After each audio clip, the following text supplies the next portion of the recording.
These are some of my Phalaenopsis orchids that I've been growing for a long time. And if you want your plants and your Phalaenopsis to look and bloom like these are here, make sure to stick around because I'm going to be covering the top 5 orchid substrates to grow your plants in for healthy roots, leaves, and blooms. I also have an Etsy shop if you're looking for cool Phalaenopsis like this, so make sure to check it out at Ardent Orchids. Thanks for coming by to check out the channel, and let's get right into the video. Hey everyone, it's Austin. I'm back with another video, and if you're new to my channel, thank you for joining me. My channel is going to be mostly about Phalaenopsis care and novelty and species Phalaenopsis. And in today's video, we're going to cover the top 5 best potting mixes for Phalaenopsis. So the reason I wanted to make this video is because potting mixes for Phalaenopsis can be a little bit confusing at first. So I wanted to give 5 different options, and I wanted to give a guideline on how to use that particular media and when to use it. So let's get into it. So Phalaenopsis orchids like to be moist but not wet, and they don't like to be super dry, but they also don't like to be always constantly with soggy roots. And that's because Phalaenopsis don't have water storage organs, so they only store water in their roots and their leaves and their stem. So we're looking for a mix that dries out throughout a week but also doesn't stay super wet or super dry. And in today's video, I'm going to show you the 5 potting mixes that I prefer for that exact wet dry cycle or constantly moist, however you like to do it. So I want to start off with a bark mix, and right here I have some bark. This is New Zealand Orchiata bark, and it's the medium grade. So let me show you what it looks like. So this is what it looks like. And its bark is really good because it allows for a lot of aeration in the mix.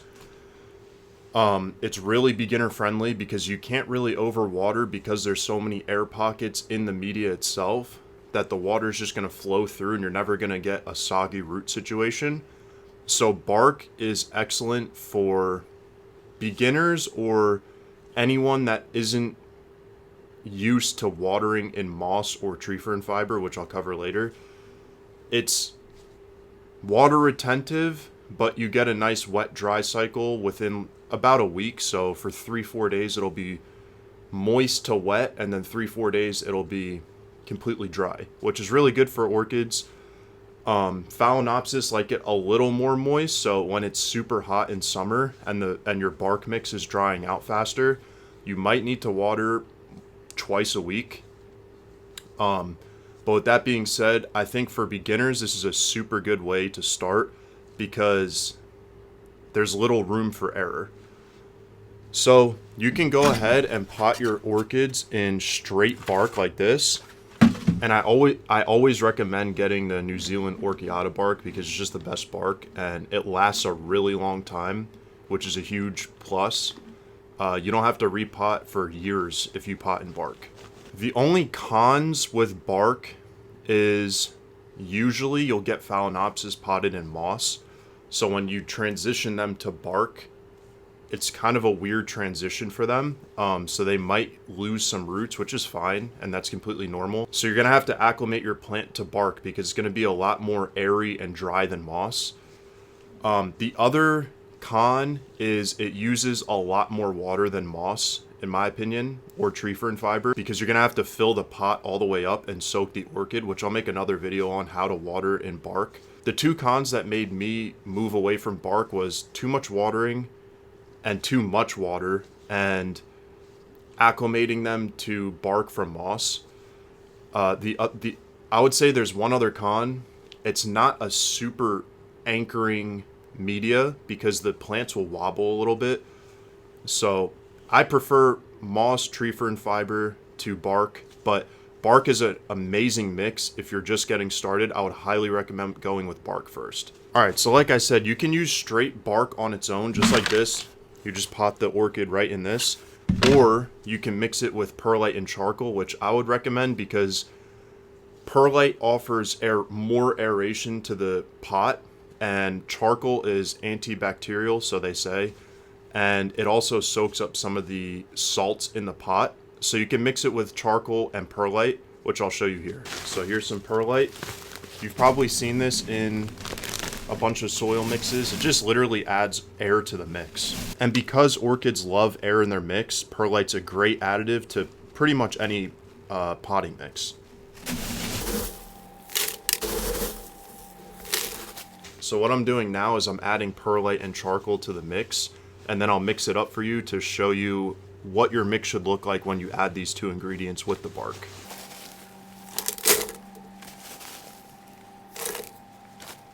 The other thing is, a bark mix is super dusty, so I would recommend wearing a mask or something to protect your eyes and face because there's a lot of dust that comes off of this. Alright, so if you're going to mix perlite and charcoal with bark, which I would recommend over just a pure bark mix, but it doesn't really matter, I would do about this much of each ingredient.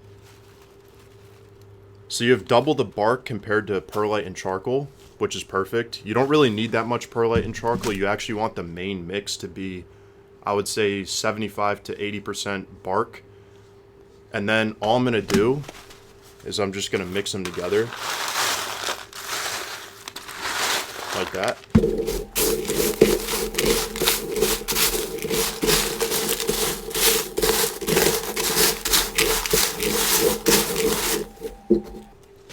And then your mix will look like this. So it'll be the charcoal, perlite, and bark all mixed together, which is perfect. Now, one crucial step I would say is huge with bark mixes that not a lot of people seem to mention, but I think a lot of people do, is you're going to want to sift out the dust in your mix, because bark, perlite, and charcoal produce a lot of dust. And what happens is if you don't sift it, all that dust from all three potting medias are going to go to the bottom of the pot and just sit there, and it's going to act like dirt. Because when it's all dusty, it's going to collect a lot of water and never dry out, and you don't want that. So let me show you what I mean by sifting real quick. So here I just have a big container that all the dust can fall into, and here's my mix. So what I'm going to do is I'm going to pour it into this sifter.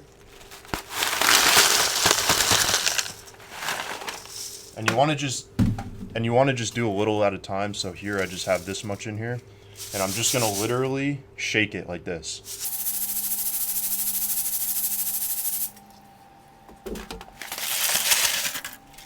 You can kind of see all the dust collecting right there, but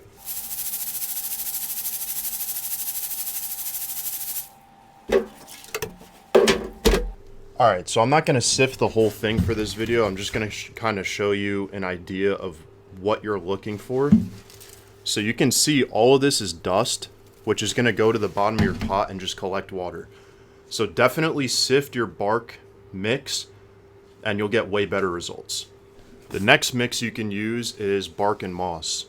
So here is a Mituo Diamond 578-10. And this is growing in bark and moss. The blooms are amazing. They smell like lemons. And this year it got 10 blooms. And this is what the roots look like. Sorry, it's kind of hard to show, but has a lot of roots. The leaves are huge, super thick and waxy. Moss and bark is an amazing mix for Phalaenopsis because it offers a lot of aeration, but it also adds moisture from the moss. So in this pot, what I did was I just put moss at the bottom, then I did perlite, charcoal, and bark, and then I did moss in another layer, then I did bark, charcoal, perlite, moss, and then another bark layer at the top.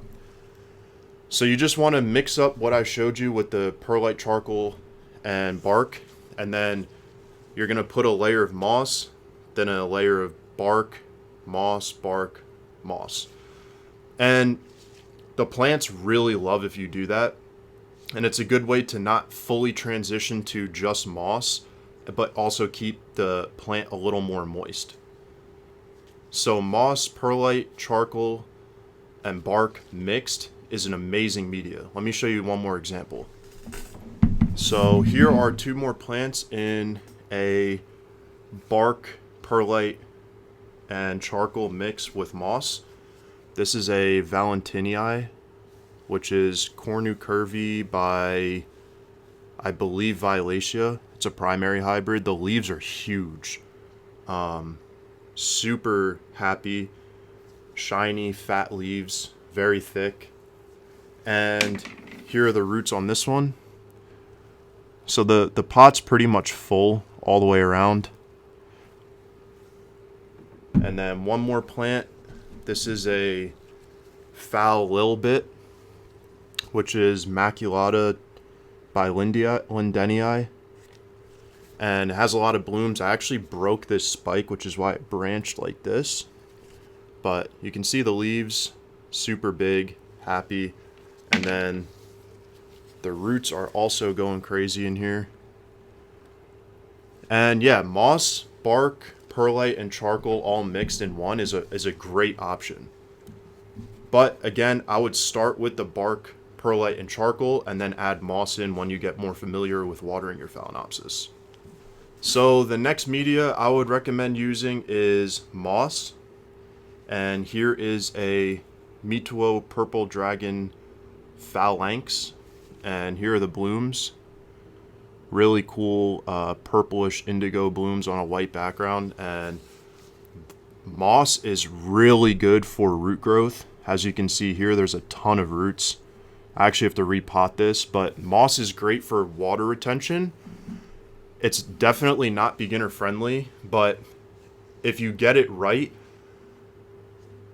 Phalaenopsis love it because it's moist, but it's not super wet, but it also allows air, so it's kind of a superior media.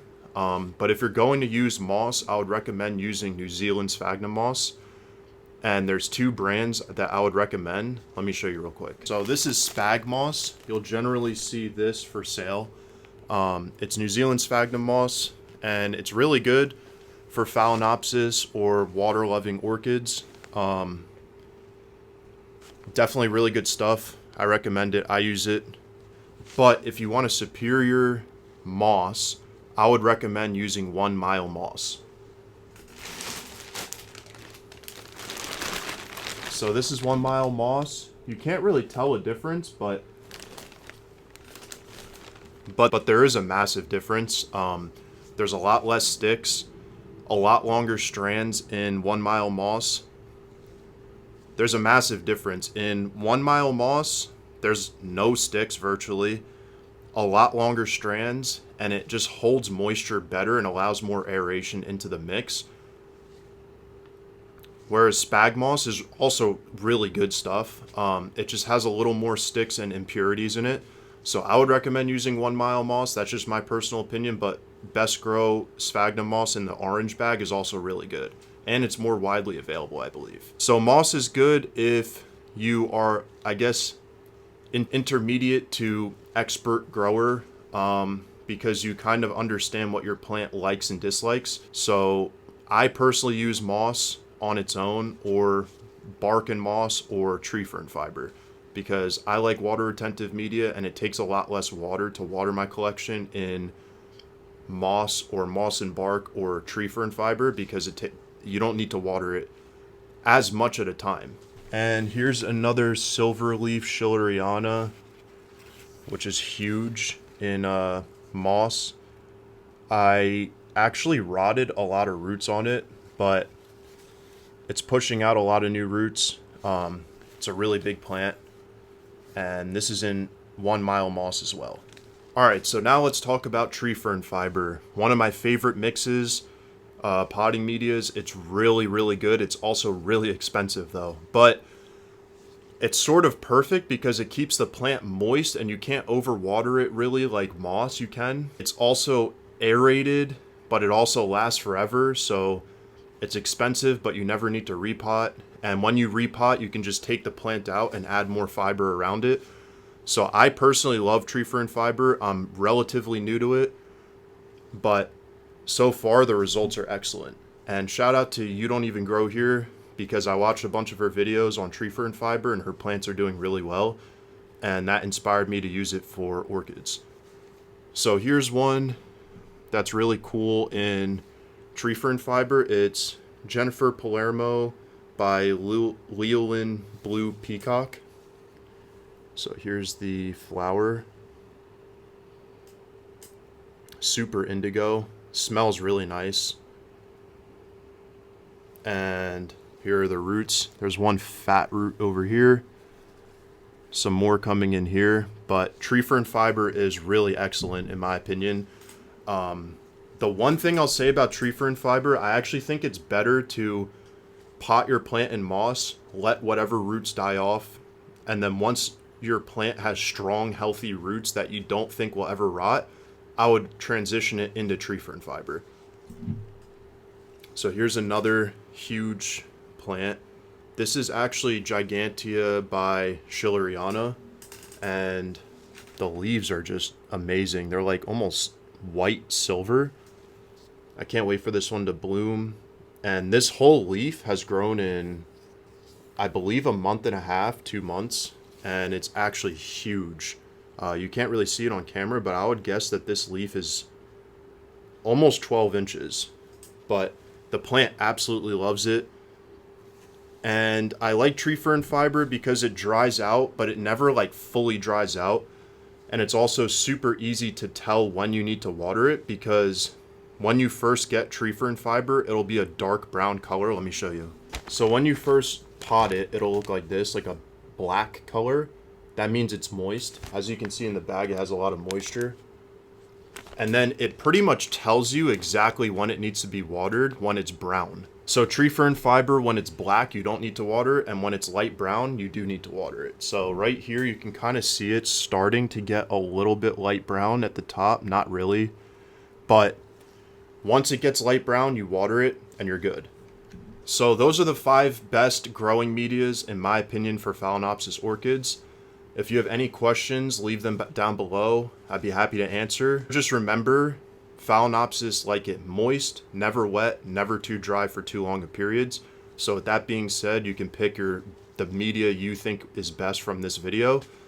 And just so you know, I grow most of my plants with a pretty highly moisture retentive media like bark and moss by itself, or tree fern fiber by itself. I hope this video was helpful to you, and if it was, give it a thumbs up. And until next time, guys, I hope you enjoyed the video. Bye.